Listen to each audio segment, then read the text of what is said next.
네, 이번 시간에는 사회복지 실천 기록 및 평가의 두 번째 시간을 강의를 하려고 합니다. 지난 시간에 사회복지 실천 기록의 종류 배우셨죠? 그래서 그 과정 기록이라든가 요약 기록이라든가 이야기체 기록 여기까지 이제 설명을 했습니다. 뿐만 아니라 사회복지 실천 기록의 중요성에 대해서 제가 강조를 했습니다. 이번 시간에도 사회복지 실천 그 레코딩이 얼마만큼 중요한지 요것을 다시 한번 가다듬으면서 강의 쫓아와 주시기 바랍니다. 그 기록의 종류 중에서 네 번째 종류가 있는데 문제 중심 기록입니다. 최근에 와서 굉장히 이게 그 전문적으로 많이 쓰이는 방법입니다. 그래서 problem oriented recording 된 거. 문제를 중심으로 해서 기록하는 기록 방법입니다. 그래서 예를 들어서 의료 분야라든지 보건 의료 분야 또 다학제적인 어떤 접근을 하는 영역에서 많이 사용되는 그리고 대체로 문제 중심 기록을 통해 가지고 그 사례 회의도 하고 또 미팅도 갖고 또 다양한 그 서비스 슈퍼비전도 받는 이러한 상황이라고 생각을 하시면 되겠어요. 그래서 이 문제 중심 기록은 단순한 기록의 차원을 넘어서서 문제 해결 접근 방법을 이 프로세싱하는 그러한 과정이라고 생각을 하시면 됩니다. 따라서 이 문제 중심 기록에서는 이 문제를 목록화시켜야 돼요. 그래서 초점을 제공하는 그 역할을 하겠죠. 문제가 무엇인지.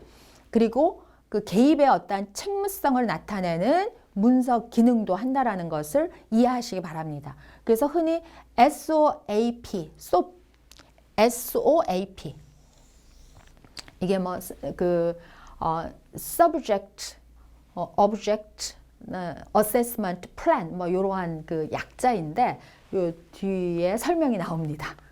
예. 그래서 문제 중심 기록은 그 기초 정보가 들어가야 돼요. 예. 기초 정보는 뭡니까? 주로 이제 SES 관한 거죠. 예. 그래서 social economic status. 예. 그래서 여성인지 남성인지, 나이가 몇 살인지, 결혼을 했는지 안 했는지, 또 그 가정이 뭐 기능적인지 역기능적인지, 경제 상황은 어떤지, 경제 상황 그냥 과거에는 상중하 이렇게 나눴는데 최근에는 굉장히 세분화되어 있어요. 수입의 수입이 얼마인지에 따라서도 이렇게 나눠져 있고요. 또 때로는 그 클라이언트가 했던 그 검사들 있잖아요. 테스트 한 거, 그 검사 결과 그것도 같이 어태치 그 첨부되어 있을 경우가 많고요. 또 중요 인물이 누구인지, 그 다음에 다양한 그 데이터베이스가 구축되어 있다라는 거죠. 그래서 이 그 여러분들 뭐 행복 이음 시스템, 행복 이음 시스템은 사회복지 그 시스템 엔진이 있죠. 이런 데 보면은 문제 중심 기록으로 다 이러한 내용들이 그 스트럭처화 되어 있어서 다 정리가 되어 있죠. 그리고 그 문제 목록을 작성하는 형태의 기록입니다. 그래서 문제를 규정하고 구체적인 목록을 되어 있기 때문에 굉장히 쉽게 이렇게 딱 볼 수가 있어요.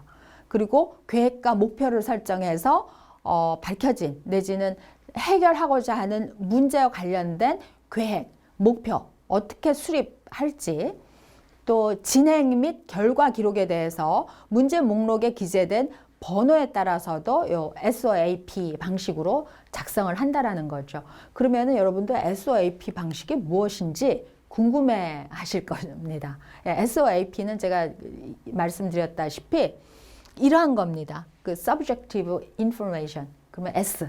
그래서 요 그 이니셜을 앞에 그 첫자를 따는 거죠. 또 O는 objective information. A는 assessment. P는 plan. 해가지고 SOAP. 입니다. 그래서 여러분들이 뭐 이렇게 되니까 이게 굉장히 중요한 것 같이 보이죠? 꼭 알아두셔야 돼요. 그래서 문제 중심 기록은 SOAP 형식으로 기록을 한다. 딱 이해를 하셔서 그러면 이것을 SOAP 형식으로 어떻게 기록하는지 또 한 걸음 더 들어가서 제가 설명을 드리겠습니다. SOAP, S는 주관적인 어떤 그 정보라 그랬죠. 그래서 기본적인 자료, 또 자신에 대한 인식, 감정, 이런 자료들이 들어갑니다. O는 객관적인 자료잖아요. 그러니까 겉에서 보는 자료겠죠. 전문가가 관찰한 자료, 또 그 심리 검사라든가 아니면 의료적인 어떤 검사 결과, 이런 게 O에 들어가겠죠. Objective information. 그 다음에 다른 또 체계적인 어떤 여러 가지 공식화된 그 정보, 이런 게 그 objective, 객관적인 정보 자료에 들어가겠죠. A는 뭡니까? assessment라 그랬죠. 평가. 그래서 주관적인 정보, 또 객관적인 정보, 이런 거 검토해가지고 추론된 전문가의 해석, 결론, 이런 평가가 어떻게 되어 있는지 요 A에다가 적는 겁니다. P는 plan이라 그랬잖아요. 계획. 그래서 문제를 해결하기 위한 방법, 계획, 뭐 이런 것들이 여기에 들어가는 게 바로 P이죠. 그래서 SOAP.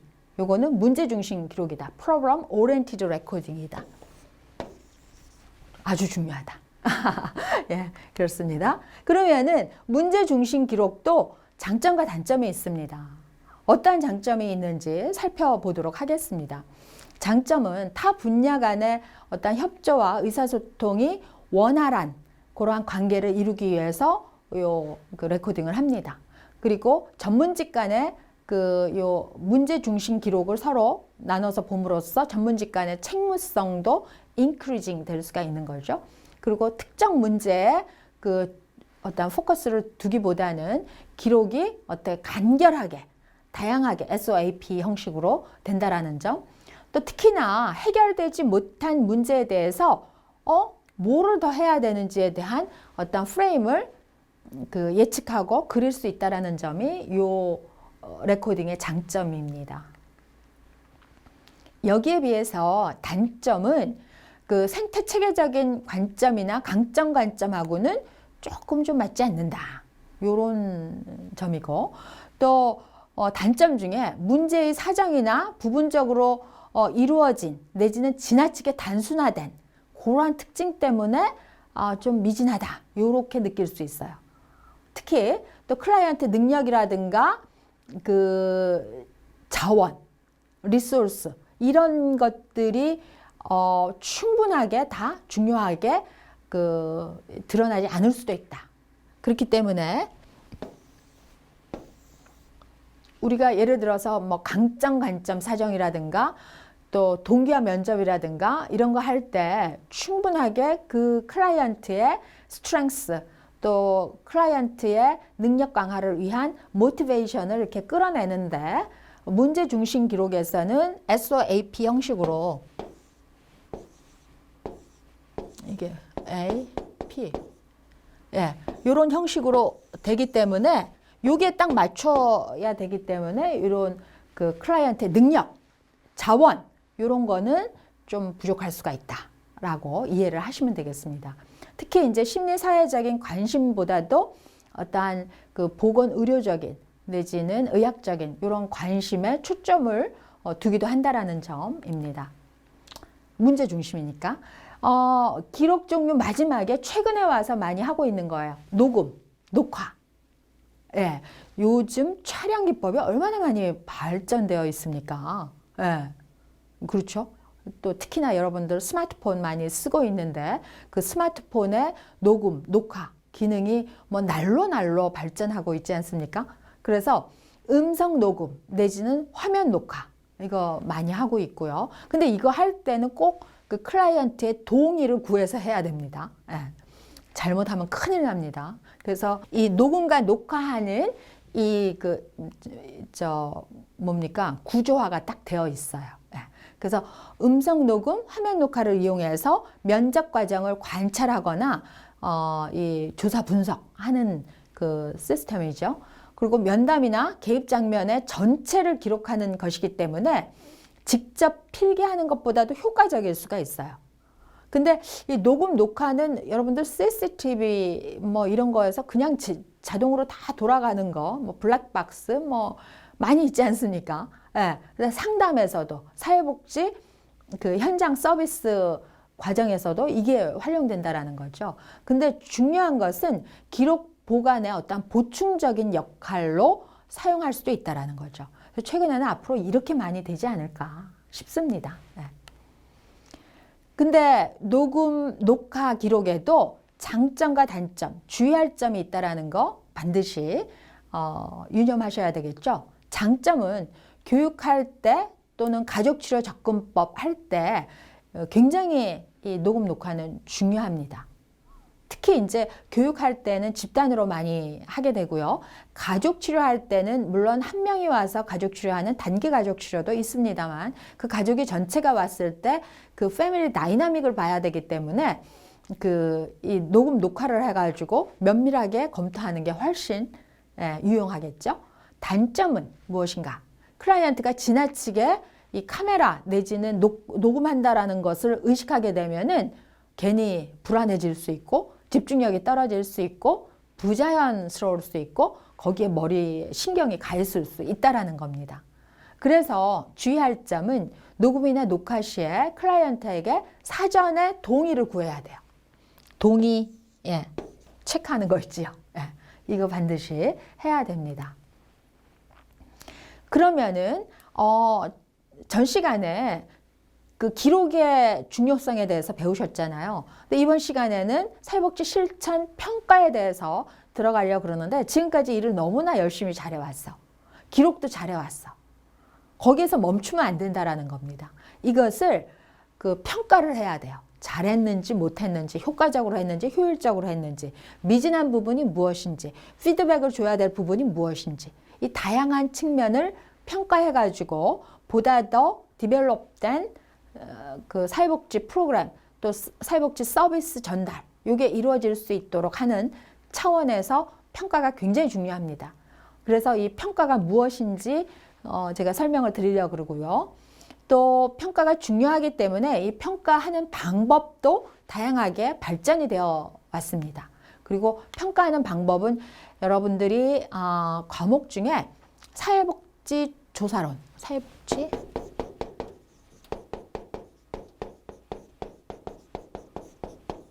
리서치 하는 거, 조사론 내지는 뭐 조사 방법론, 이런 과목이 있죠. 이런 과목에서 배우실 겁니다. 배우시는데 제가 지금 하고 있는 강의 사회복지 실천 기술론에서는 사회복지 실천 기술의 그 가치 철학 또 중요성 또 각 모델들이 이렇게 많이 있다. 또 클라이언트의 문제와 현장에 따라서 어떤 모델을 초이스해서 개입시킬 것인지 여러 가지 방법을 배웠습니다. 그리고 그 개인에 따라서 내지는 가족, 집단, 지역사회 어떻게 개입해야 되는지 그 실천 기술 다 배웠어요. 그래서 기록까지 다 했어. 그랬을 때 예를 들어서 어떠한 식의 그 평가 기법들, 평가 방법이 있는지 아주 러프하게, 간단하게 그렇게 소개를 하는 그러한 시간입니다. 보다 더 중요하게 자세하게 다루는 거는 이 조사론을 통해 가지고 조사론도 있고 사회복지 자료 분석론 과목도 있다. 그런 과목에서 배우시게 될 겁니다. 그래서 평가가 왜 중요한지 하나하나 살펴보도록 하겠습니다. 그 사회복지 실천의 그 효과성을 측정하기 위해서 평가가 중요하답니다. 그래서 평가의 1차적인 목적은 뭡니까? 그 목표를 잘 달성했는지 못했는지. 그래서 사회복지 실천에 있어서 효율성을 측정하기 위해서 동일한 비용으로 높은 효과를 얻어냈는지 못했는지를 측정하는 거라고 생각을 하시면 되겠습니다. 그리고 그 자원 사용에 있어서 책임성을 입증하기 위해서 평가를 하는 거예요. 이 평가를 안 하면은 인풋 대 아웃풋 이게 뭐 전혀 그 보고가 없다라는 거죠. 그리고 지역사회 승인이 필요할 때 어떠한 그 증거 기반으로 내밀 수 있는 근거가 되기 위해서 평가를 하는 겁니다. 뿐만 아니라 클라이언트의 책임성을 이해하는 전문가로서의 자세이기도 하고요. 또 사례의 진행 정도에 따라서 사회복지사라든가 어떤 커뮤니티 또 클라이언트에게 알려줄 의무도 여기에 있다라는 겁니다. 그리고 그 실천 과정에 대해서 그 모니터링하고 점검하고 변화 과정에 대해서 점검할 수 있는 그 토대 근거가 되기 때문에 평가가 중요합니다. 또 그 사회복지가 그 실천 내용에 대해서도 점검하고 평가하고 반성할 기회를 갖게 되고 하면 어떻습니까? 사회복지 실천에 여러 가지 기술, 또 사회복지 실천 프로그램, 이게 계속해서 개발되고 발전될 수 있겠죠. 그러면은 클라이언트는 보다 더 양질의 서비스를 받을 수 있다라는 점에서 새로운 활동에 반영하는 차원에서 이 평가가 중요합니다. 그러면 평가는 도대체 뭐냐? 한번 좀 알아볼까요?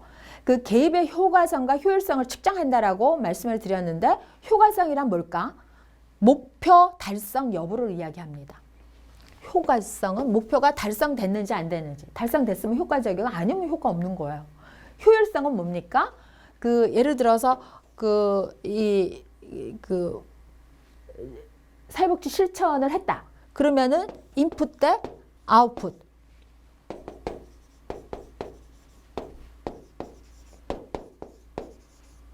예, 투입과 산출. 예. 예, 이게 효율성이에요. 그래서 경제적으로는 적게 투입하고 많이 나오면은 효율적이겠죠. 그래서 투입된 비용, 산출된 성과 간의 비율, 요걸 이야기합니다. 그리고 여기에는 그 기관의 계획이라든지 정책, 프로그램 전반적인 적용에 요 평가가 사용될 수 있다라는 거예요. 그러면은 평가가 중요하다라는 거 배웠고, 또 평가가 무엇이라는 거 다 배우셨어요.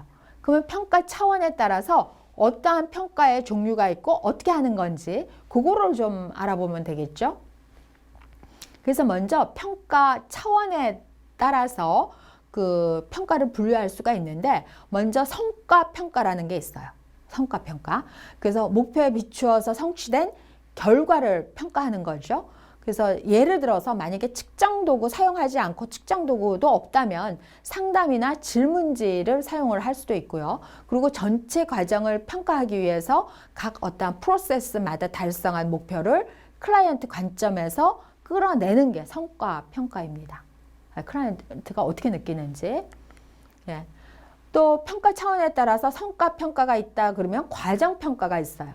과정평가는 빠지기 쉬운 프로그램의 준비라든가 진행, 어떤 종결 이 과정 속에서 환경적인 요인과의 관계성이 어떻는지, 또 프로그램 과정에 따라서 분류하는 그러한 테크닉이라고 할 수 있겠습니다.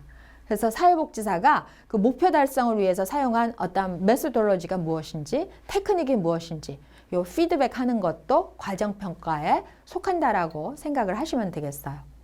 그 평가 차원에 따라서 다양한 평가가 있는데, 이 사회복지사 평가가 있어요. 중요합니다. 사회복지사의 행동, 태도 등이 개입에 어떠한 영향을 주었는지. 예. 여러분들도 강의를 들으면은 이 평가를 하지 않습니까? 강의 이제 학기 말에 중간 평가도 하고 기말 평가도 하죠. 그래서 여러분 스스로 얼만큼 이 과목에 진솔하게, 진중하게 열심히 임했는지, 과제를 잘 수행했는지 뿐만 아니라 지도교수가 얼만큼 정성껏, 성실하게, 또 배워야 될 내용에 합당하게 다 강의를 했는지, 이런 것들 다 평가하지 않습니까? 그러니까 사회복지사 스스로도 평가하는 거예요. 네. 그래서 사회복지사의 행동, 태도, 개입, 어떠한 영향을 주었는지 파악하는 것이기도 하고요. 여기에는 긍정적 피드백과 부정적 피드백 있을 수 있는데, 긍정적인 피드백은 사회복지사 평가에 있어서 강점을 확인할 수 있고, 또 자주 활용이 가능한 그러한 측면이겠죠. 또 부정적인 피드백은 주의가 산만하다라든지 매너리즘에 빠져 있다라는 것을 알게 해준다라든지 이러한 특징이 있을 수 있습니다. 먼저는 평가 차원에 따라서 분류했는데, 평가의 목적에 따라서 한번 분류 방법이 뭐가 있는지를 살펴보도록 할까요? 평가 목적에 따라서 첫 번째로는 형성평가가 있어요.